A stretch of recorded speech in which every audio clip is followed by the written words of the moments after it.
Welcome to week 4. We are just about halfway through the course so far, and the goal of this video is to walk you through the goals for week 4. Make sure, as always, you're checking out the overviews for each section, each module, so you know exactly what you need to do, and plan on looking at that at the beginning of the week so you can plan out your assignments. In the first half of the week, we're talking about two things that might get in your way and that can be challenging for people, which are test taking and working with groups. So that's what the readings and the quiz are about for this part.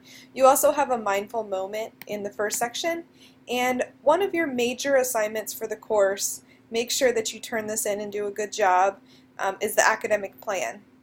Make sure you start by watching this video, and then you'll have two sections to complete. The first is a handout with reflection questions about your schedule and the classes that you take. And the second is your actual academic plan. This plan will basically list all the classes you've taken so far and all the classes that you need to continue to take until graduation. What will happen after that is our course counselor, our course advisor, your advisor, will come in and take a look at your plan and give you some feedback. So it's really important that you do this thoroughly and take it very seriously, because you will get feedback from an advisor about whether or not you're on the right track.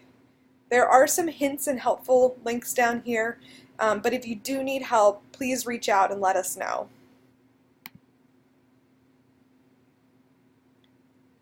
The second half of week 4 deals with something we don't always like to think about a lot, but it's very important: finances. Okay, so we're reading and taking a quiz on finance-related readings.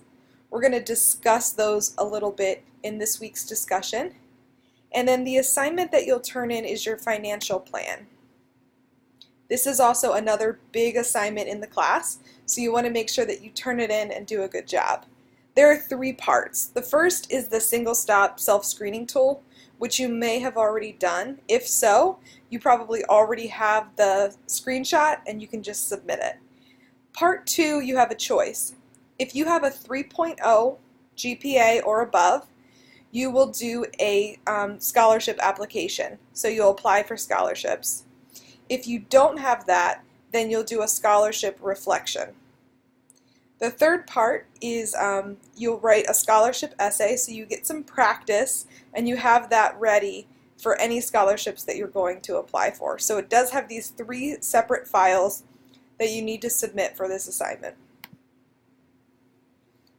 The last 2 parts of week 4, first, just a reminder that this is going to be due next week, so make sure that if you have seen the counselor, you can go ahead and submit this whenever you'd like.